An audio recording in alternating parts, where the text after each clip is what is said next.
Hello students, welcome to the new video class 11th friction.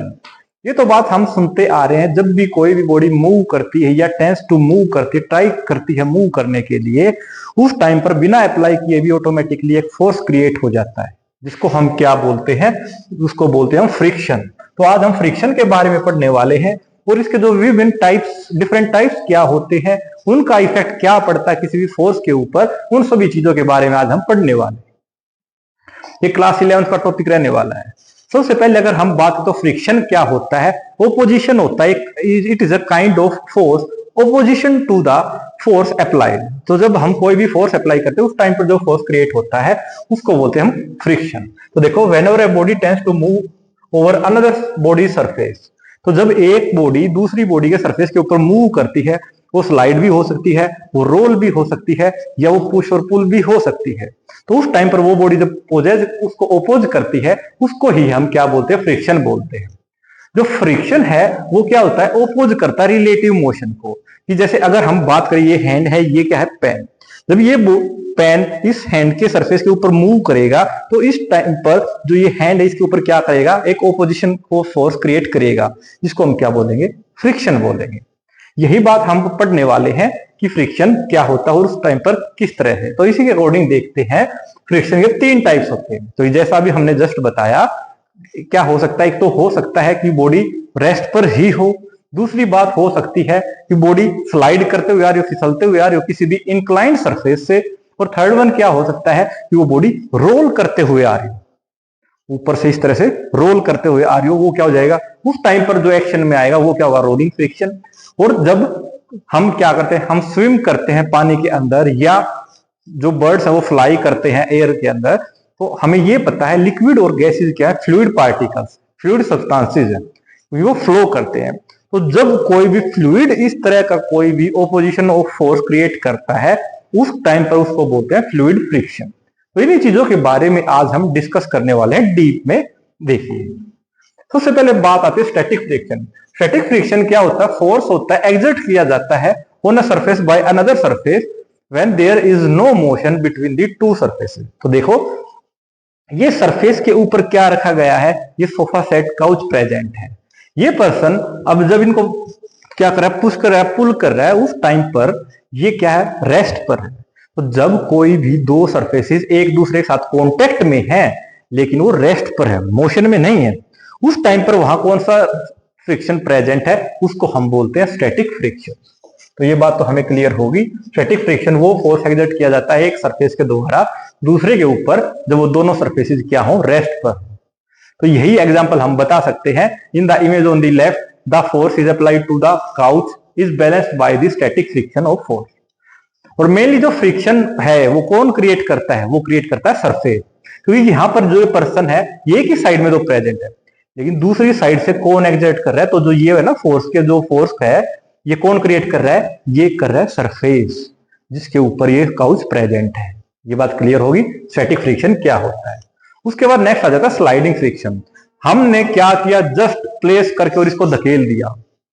तो जब क्या कर रहा है? अब ये देखो, ये जो ऑब्जेक्ट है ये इसके ऊपर क्या कर रहा है? जब ये मूव करेगा तो स्लाइड करेगा, मीन्स टू से इसके ऊपर से क्या करेगा? फिसलेगा। तो उस टाइम पर जो फ्रिक्शन होता है जो क्या है? A force that opposite the direction of motion of an object as it does over a surface. जब ये इसके ऊपर स्लाइड करेगा उस टाइम पर जो फ्रिक्शन आएगा उसको बोलेंगे हम स्लाइडिंग फ्रिक्शन। तो ये तो क्या करेगा? फिसलेगा, स्लाइड करेगा, लेकिन जो सरफेस वो क्या करेगा? इसको ओपोज करेगा। फ्रिक्शन इस टाइम पर भी था, लेकिन इस टाइम पर ये ऑब्जेक्ट किस पे थे? रेस्ट पे थे, इसलिए वहां पर क्या था? Static friction. But in this case it is in motion and it is sliding over the ground surface. तो इस टाइम पर जो ग्राउंड सरफेस कौन सा फ्रिक्शन क्रिएट करेगा? वो होगा स्लाइडिंग फ्रिक्शन। फ्रिक्शन सेम है, लेकिन केसेस डिफरेंट होने के कारण इनकी जो टर्म्स है वो भी क्या हो रही है? चेंज हो रही है। उसके बाद नेक्स्ट आ जाता है रोलिंग फ्रिक्शन। अब ऐसे ही जैसे हमने स्टैटिक में रेस्ट पर था, फिर उसके बाद स्लाइडिंग में वो स्लाइड करते हुए आ रहे थे, अब बात आ गई रोलिंग की। तब क्या होगा? ऑब्जेक्ट रोल करते हुए आएगा। जैसे पहाड़ों में से हाइट से क्या होता है? जो स्टोन्स या रॉक्स वगैरह वो क्या करते हुए आती है? रोल करते हुए आती है। तो क्या है? The force resisting the motion of rolling body on a surface is known as the rolling friction और द रोलिंग रेजिस्टेंस। रेजिस्टेंस भी क्या है? रेजिस्टेंस और फ्रिक्शन दोनों का मतलब एक ही है, ओपोजिशन। ये चीज हमें क्लियर है, ओपोजिशन। तो बात यहां पर कुछ भी नहीं है। रोलिंग ऑफ अ बॉल और a wheel on the ground is an example of the rolling friction. तो जैसे हम साइकिलिंग करते हैं और बिना ब्रेक अप्लाई किए कुछ डिस्टेंस की दूरी के बाद क्या होता है, साइकिल अपने आप रुक जाती है। तो सरफेस उसके ऊपर जो फ्रिक्शन क्रिएट करता है उसको बोलते हैं हम रोलिंग फ्रिक्शन। ये बात भी यहां तक क्लियर होगी। यस, अब हमें पता है फ्लूइड्स। फ्लूइड्स कौन कौन से होते हैं? अगर हम फ्लूइड्स की बात करें तो दो ही तो तरह के होते हैं। एक तो क्या हो सकते हैं वो, एक तो हो सकते हैं वो लिक्विड, और दूसरे क्या हो सकते हैं, गैसेज। और गैसेज में क्या आएगा, मेनली एयर। और लिक्विड में हम मेनली किसके बारे में बात करते हैं, वाटर के बारे में। ये तो डाउट क्लियर है बिल्कुल। तो जब जैसे एरोप्लेन या जो स्पैरो या जो कोई भी बर्ड जब क्या करता है, फ्लाई करता है इन द स्काई, तो उस टाइम पर क्या करता है, एयर उसको आगे बढ़ने से रोकती। तो इस टाइम पर जो एयर जो फ्रिक्शन क्रिएट करे उसका नाम क्या रहेगा, उसका नाम रहेगा फ्लूइड फ्रिक्शन। ऐसे ही जब बात करते हैं लिक्विड, जब सबमरीन्स वगैरह या अंडर द मरीन जब क्या करते हैं, स्विम करते हैं, आगे बढ़ने की कोशिश करते हैं, उस टाइम पर वाटर भी तो फ्रिक्शन क्रिएट करता है। वो क्या है, वो भी एक फ्लूइड फ्रिक्शन। तो यही बात है, fluid friction is the force of friction exerted by liquids and gases on the objects moving through them. तो उनके थ्रू जो भी ऑब्जेक्ट्स मूव करते हैं उनको रोकने के लिए, उनको अपोज करने के लिए जो भी फ्रिक्शन एक्शन में आता है उनको बोलते हैं फ्लूइड फ्रिक्शन। ये बात भी क्लियर हो गई। उसके बाद आता है लॉज ऑफ फ्रिक्शन। फ्रिक्शन के क्या लॉज होते हैं? पहली बात तो हमने पढ़ ली, जिस डायरेक्शन में हम क्या करते हैं, कोई भी एक्सटर्नल फोर्स अप्लाई करते हैं, उससे ऑपोजिट डायरेक्शन में क्या क्रिएट होता है, उसमें क्रिएट होता है फ्रिक्शन। तो पहली बात तो क्या है, force of friction is always act in the direction opposite to that. तो ये बात क्लियर होगी यहां से। दूसरी बात क्या आती है, ऐसा कुछ नहीं है कि ये पेन इतना टच करे सरफेस के साथ या इतना पूरा पूरा इस तरह से अलाइन है, तो इनके बीच में यहां कोई फ्रिक्शन का डिफरेंस रहेगा। वो इंडिपेंडेंट होता है कि कितना एरिया ऑफ कॉन्टेक्ट है कि नहीं दो सरफेसेस के बीच में। थर्ड पॉइंट आता है, जितना फोर्स हम अप्लाई कर रहे हैं एक्सटर्नल फोर्स, उतनी ही क्वांटिटी का फोर्स ऑफ फ्रिक्शन क्रिएट किया जाता है किसी भी सरफेस के द्वारा। तो जो फोर्स ऑफ फ्रिक्शन है वो हमेशा इक्वल होता है मैग्नीट्यूड की फॉर्म में, किसके, अप्लाइड फोर्स के। ये बात भी क्लियर होगी, इक्वल होता है। नेक्स्ट आ जाता है, जो फोर्स ऑफ फ्रिक्शन है वो किसके ऊपर डिपेंड करता है, नेचर ऑफ सरफेस के ऊपर डिपेंड करता है। क्योंकि अगर हम बात करें तो हम रन करें किसमें, मिट्टी में, एक हम रन करें प्लेन सरफेस में, और एक हम रन करें आइस पे, तो क्या होगा, सबसे ज्यादा फोर्स हमें किस में लगानी पड़ेगी, मिट्टी में भागने के लिए। और प्लेन सरफेस में हम नॉर्मली रन कर सकते हैं, लेकिन अगर बात करें ऑन आइस, वहां पर फ्रिक्शन बिल्कुल ही कम होता है, तो वहां पर हम फिसल फिसल के गिरेंगे। तो ये बात भी हमें समझ में आ गई कि सरफेस के अकॉर्डिंग किस तरह से फ्रिक्शन वेरी करता है। तो नेचर के ऊपर डिपेंड करता है, नेचर ऑफ द सरफेस के ऊपर कि फ्रिक्शन क्या होगा, कितना होगा। जो मैग्नीट्यूड है of the maximum static friction leads a construction the unequal reaction between the two surface. जो फ्रिक्शन होता है मैक्सिमम कब होगा, जब क्या होंगे, रफ सरफेसेस होंगे। जितने स्लिपरी सरफेस होंगे तो उस टाइम पर क्या होगा, उस टाइम पर फ्रिक्शन बिल्कुल ही कम होगा। तो यार पीछे देख सकते हैं, ये क्या है, गरारी मशीन के अंदर होती है ना ये सारी चीजें। तो इनके अंदर हम क्या यूज करते हैं, ल्यूब्रिकेंट्स का यूज करते हैं ताकि इनके फ्रिक्शन को कम किया जा सके। उसके बाद नेक्स्ट अब हम डिस्कस कर लेते हैं जो कोफिशिएंट होता है फ्रिक्शन का, वो क्या होता है। सबसे पहली बात ये देखिए, जो म्यू है, म्यू हम क्या यूज, किसके लिए यूज करते हैं, interaction between the two surfaces के लिए हम कोफिशिएंट ऑफ फ्रिक्शन यूज करते हैं, इसका नाम क्या होता है, म्यू। अगर हम काइनेटिक के लिए बात करें, फ्रिक्शन, फोर्स ऑफ फ्रिक्शन की, कोफिशिएंट की, तो म्यू के, और स्टैटिक के लिए बात करें तो म्यू एस। अब हम पता ये क्यों डिस्कस कर रहे हैं कि कोई भी बॉडी एक सरफेस दूसरे सरफेस के ऊपर मूव कब कर पाएगा, उसके लिए क्या कंडीशन होगी, वही चीज तो हमें नो करनी है। तो देखिए, अगर हम बात करें काइनेटिक का कोफिशिएंट क्या होगा, तो force required by the weight, क्योंकि mg क्या होता है, वेट ही तो होता है। तो जब हम क्या लेंगे, देखो अब ये हमारे पास ये आ गई बात, ठीक है।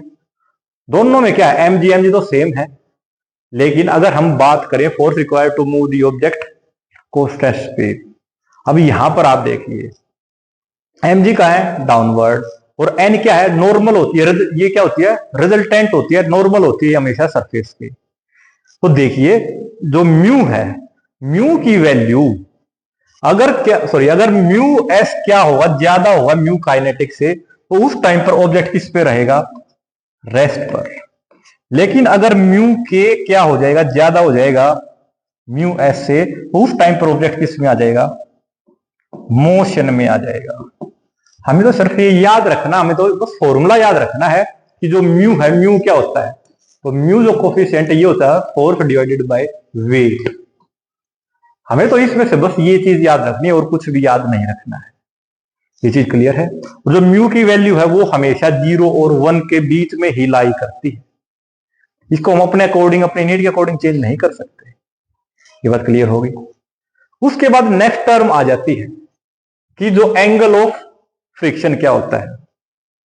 तो angle of friction is defined as the angle made by the resultant of the friction force and the normal reaction with the normal reaction. ये बात देखिए अब क्या होता है। अब देखिए इसमें जो वेट है वो किस तरफ एक्ट कर रहा है, डाउनवर्ड, तो उसका रिजल्टेंट किस में डाउन, किस तरफ एक्ट करेगा, ऊपर की तरफ। और जो फ्रिक्शन किस तरफ एक्ट करेगा, फ्रिक्शन अगर मोशन उस तरफ है तो फ्रिक्शन उस तरफ एक्ट करेगा। अब हम बात कर रहे हैं रिजल्टेंट, रिजल्टेंट किसका, फ्रिक्शनल फोर्स का और जो नॉर्मल रिएक्शन है उसका। तो देखो नॉर्मल रिएक्शन कौन सी है, ये वाली, क्योंकि हमने बताया हम उस रिएक्शन की बात कर रहे हैं जो क्या है, परपेंडिकुलर है, 90 डिग्री का एंगल बना रही किसके साथ, सरफेस के साथ। और ये क्या, फ्रिक्शन फोर्स। तो ये तो क्या है, नॉर्मल फोर्स, और ये क्या है, ये है फ्रिक्शन फोर्स।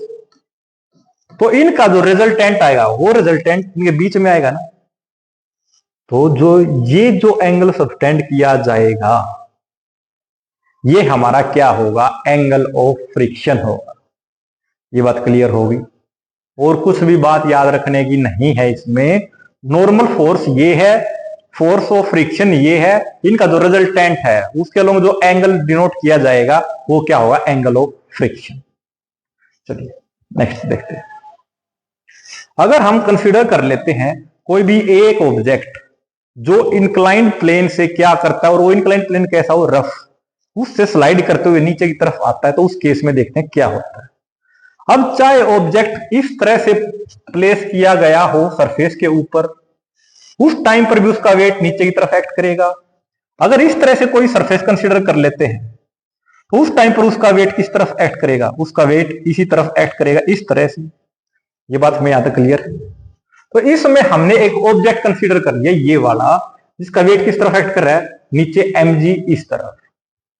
अब यहां पर हम इस mg को दो अलग अलग कंपोनेंट में डिवाइड करते हैं, क्योंकि आपको याद होगा हमने बताया था इस तरह से कोई भी एक रिजल्टेंट वेक्टर है जब उसको रिजोल्व करते हैं, अगर ये है हमारा mg, इसको जब रिजोल्व करें तो ये क्या आएगा, mg cos थीटा आएगा, और ये क्या आएगा, mg sin थीटा आएगा। ये बात क्लियर है। तो इसी बात को यहां पर देखिए, ये अगर mg है, ये अगर mg है, तो x एक्सिस के लोग क्या आएगा, mg cos थीटा, और y एक्सिस के लोग क्या आएगा, mg sin थीटा।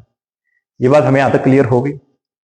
अब ये देखिए जो mg है, तो यहां पर जो स्लाइडिंग फोर्स, जो नेट स्लाइडिंग फोर्स होगी वो क्या होगी, देखो mg sin थीटा इस तरफ एक्ट कर रहा है, mg sin थीटा, तो इसका ओपोजिशन किस तरफ होगा, इसका ओपोजिशन होगा इस तरफ।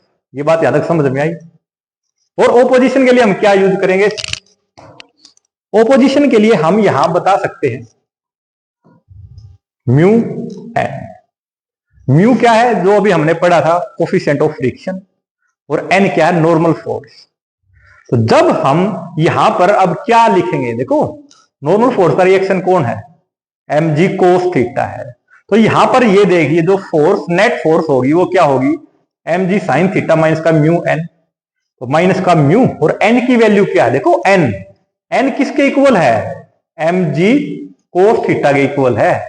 एम जी कोस थीटा के। तो इस एन की जगह मैं क्या लिख सकता हूं, एम जी कोस थीटा लिख सकता हूं। अब इसको लिख देंगे यहां एम जी कोस थीटा किसकी जंग है, इस एन की जंग है। तो हमारे पास क्या आ जाएगा, M G sine theta minus mu M G cos theta. फिर यहां से जब एम जी को कॉमन ले लेंगे तो हमारे पास यही तो स्टेटमेंट आएगी, एम जी और ब्रैकेट में sign theta minus cos theta. ये बात समझ में आ गई।